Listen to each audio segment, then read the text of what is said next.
وابستگی، روح کا میلان، اس کو کہا جاتا ہے۔ دل انسانی جسم کا بادشاہ ہے۔ جو چیزیں دل میں پنپتی ہیں، جو خواہشات دل کے اندر قرار پکڑتی ہیں، سارا وجود وہی کرتا ہے۔ انسان کا پورا نظام اسی دل کی فرما برداری کرتا ہے، لیکن ہوتا یہ ہے کہ نہ چاہتے ہوئے بھی، سمجھ بوجھ رکھتے ہوئے بھی، چیزوں کے مضر اثرات سے آگاہی رکھتے ہوئے بھی بعض اوقات دل ایسی چیزوں کی طرف میلان کرتا ہے جو بڑی نقصان دہ ہوتی ہے۔ انسان کے وجود کا بھی، اس کی روح کا بھی، اس کے باطن کا بھی وہ چیزیں بہت زیادہ نقصان کرتی ہیں، لیکن انسان ان سے بعض اوقات نجات نہیں حاصل کر پاتا۔ مثلا سب کو پتہ ہوتا ہے کہ ہرس، لالچ، ہوس یہ کوئی اچھی چیز نہیں۔ اللہ تعالیٰ اگر ضروریات کا رزق عطا کر دے اور ضروریات پوری ہونے لگ جائیں تو بہت اچھا ہے، لیکن نہ چاہتے ہوئے بھی بعض لوگ مال کی ہرس میں، ہوس میں، لالچ میں مبتلا ہو جاتے ہیں۔ یہ محبت دن بدن بڑھتی چلی جاتی ہے۔ وہ خود اپنے آپ سے کئی دفعہ سوال کرتے ہیں کہ یا دل تو نے تو ایک دفعہ یہ کہا تھا کہ بس میری ضروریات پوری ہونے لگ جائیں، 2 وقت کی روٹی چلنے لگ جائے، بچوں کے اخراجات نکلنے لگ جائیں، سر چھپانے کو ایک مکان مل جائے تو کافی ہے، اب تو کدھر نکل گیا؟ لیکن بہت سارا اس سے بڑھ کر اللہ نے فضل کر دیا، خواہش سے بڑھ کر عطا کر دیا، لیکن کہیں ٹھہراؤ نہیں ہو پا رہا، دل روک نہیں رہا۔ روز مال کی محبت، مال کا لالچ بڑھتا چلا جاتا ہے۔ یہ اس قدر زیادہ نقصان کرتا ہے کہ نبی کریم صلی اللہ تعالیٰ علیہ وسلم نے ارشاد فرمایا کہ دنیا کی محبت ہر گناہ کی جڑ ہے۔ یعنی لوگ سمجھتے ہیں کہ معمولی بات ہے کہ میرے دل میں مال کی محبت بیٹھ گئی ہے، لیکن یہ بڑا گہرا مرض ہے۔ بعض لوگ کہتے ہیں نا کہ یہ مرض آ جائے تو اس کی وجہ سے 70 مرض اور بھی لگ جاتے ہیں۔ تو یہ دنیا کی محبت وہ مرض ہے، مال کی محبت وہ بیماری ہے کہ جس کی وجہ سے سینکڑوں امراض پیدا ہوتے ہیں، حلال حرام کی تمیز اٹھ جاتی ہے، رشتوں کا تقدس پامال ہو جاتا ہے، بہن بھائیوں کے رشتوں میں دراڑ آ جاتی ہے۔ لوگ اس مال کی محبت میں مبتلا ہو کر خونی رشتوں تک کو بھول جاتے ہیں۔ تو اگر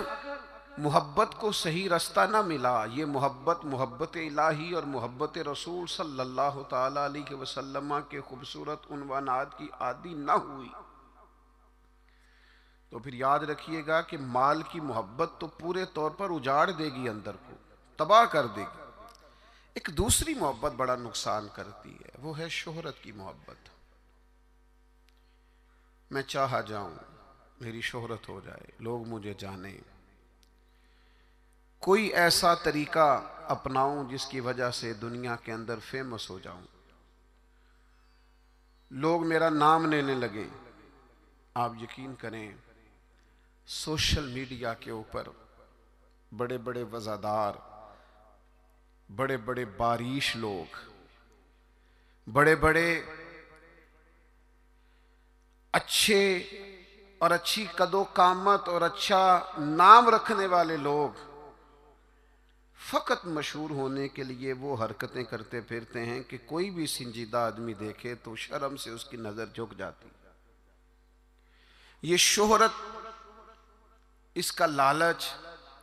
یہ شہرت کی طلب اور شہرت حاصل کرنے کے لیے ایسے خطرناک طریقوں کا حصول، شہرت حاصل کرنے کے لیے ایسے کمزور اور ایسے اخلاق سے گرے ہوئے رویے کا انداز، تباہ کر دیا اس نے دنیا کو، اجاڑ کے رکھ دیا ہے لوگوں کو۔ آپ یقین کریں، اچھے بھلے سمجھدار لوگ تھے، اچھے بھلے معاملہ فہم لوگ تھے، الجھ گئے ہیں۔ ذہن بن گیا ہے کہ بس جو کچھ ہے وہ یہی شہرت ہی ہے۔ او میرے بھائیو سنو، حضرت مولا علی شیر خدا فرماتے ہیں، مصنف ابن ابی شیبہ میں موجود ہے، حضرت مولا کائنات فرماتے ہیں اسے مبارک ہو جسے تھوڑے لوگ جانتے ہیں۔ وہ قابل مبارکباد ہے جس کا تعارف کم لوگوں میں، جس کو ذرا زیادہ لوگوں میں جس کی شناخت نہیں ہے۔ میرے بھائی، آپ کبھی ان لوگوں سے پوچھ کر تو دیکھو، ان سے کبھی ملاقات تو کرو جو بڑے مشہور ہو گئے، کبھی ان کی تنہائی میں ان کے پاس تو بیٹھو، ان سے پوچھو تو صحیح، اس شہرت کے سبب سے انہیں کچھ ایسے کام بھی کرنا پڑتے ہیں جو وہ کرنا نہیں چاہتے،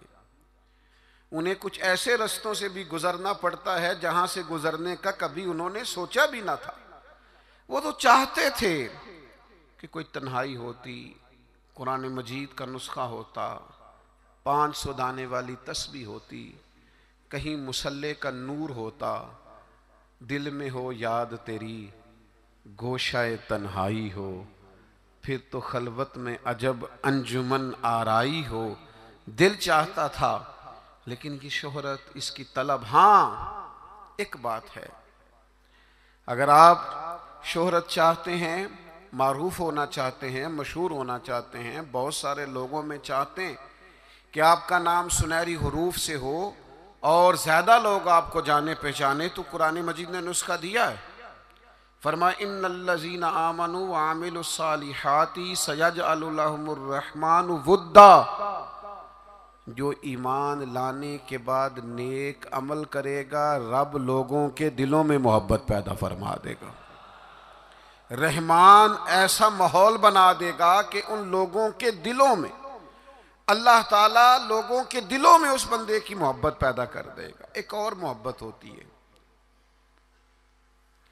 اولاد کی محبت، بڑی اچھی محبت ہے، ہونی چاہیے، لیکن اگر یہی اولاد شریعت کے راستے میں آنے لگے، اگر یہی اولاد اس طرح کا رویہ اختیار ہونے لگے کہ آپ کو اس کی خاطر حلال حرام کی تمیز بھولنا پڑے، یا اولاد کہیں رکاوٹ بنے شریعت کی راہ میں، تو پھر قرآن مجید نے کہا انما اموالکم و اولادکم فتنہ، پھر یہ تمہارے لیے آزمائش ہے، پھر تمہیں تھوڑا غور کرنا پڑے گا، تمہیں پھر دیکھنا پڑے گا، پھر تمہیں توجہ کرنی پڑے گی کہ کہیں اللہ رسول کے راستے میں تو نہیں آ رہی۔ حضرت ابوبکر صدیق رضی اللہ تعالیٰ عنہ کے بیٹے نے ایک دفعہ کہا تھا کہ ابا جی، مسلمان ہونے سے پہلے جب بدر کے دن میں کفار کی طرف سے لڑتے ہوئے آ رہا تھا تو آپ میری تلوار کی زد میں آ گئے تھے، میں آپ کو قتل کر سکتا تھا پر میں نے باپ سمجھ کر کے چھوڑ دیا۔ تو سیدنا ابوبکر صدیق فرمانے لگے بیٹا تو ابھی کلمہ نہیں پڑھتا تھا، تو نے مجھے باپ سمجھ کے چھوڑ دیا، اگر تو بدر والے دن میری تلوار کے نیچے آتا تو میں تجھے کبھی بیٹا سمجھ کے معاف نہ کرتا، دین کا مخالف سمجھ کے قتل کر دیتا۔ اس لیے کہ جو اولاد شریعت کے راستے میں آئے گی، دین کے راستے میں آئے گی، پیغام حق کے راستے میں آئے گی، اسے اولاد سمجھ کر درگزر تھوڑا کیا جائے گا۔ میرے عزیزو، وطن کی محبت بھی کبھی غالب آتی ہے، علاقے کی محبت بھی کبھی غالب آتی ہے۔ انسان جہاں پیدا ہوتا ہے، جہاں جوان ہوتا ہے، جہاں وقت گزارتا ہے، جہاں اس کے احباب ہوتے ہیں، جہاں اس کی دوستیاں ہوتی ہیں، جہاں اس کے تعلقات ہوتے ہیں، وہ محبت بھی کبھی غالب آتی ہے۔ لیکن یاد رکھنا، سارا کچھ ہی مکہ مکرمہ میں موجود تھا، وہیں پیدا ہوئے تھے صحابہ، وہیں دوستیاں تھیں، تعلق تھے، رشتہ داریاں تھیں، لیکن جب پتہ چلا نا کہ محبوب کو مدینہ پسند ہے تو پھر کسی نے بھی وطن سے پیار نہیں کیا، محمد عربی کے شہر سے محبت فرمائی ہے۔ آپ ان ساری محبتوں کو گنتے جائیں، وہ دولت کی ہو، وہ شہرت کی ہو، وہ اقتدار کی ہو،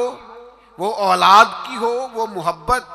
آپ کے لیے وطن کی محبت ہو، یہ ساری محبتیں قربان کی جائیں گی، لیکن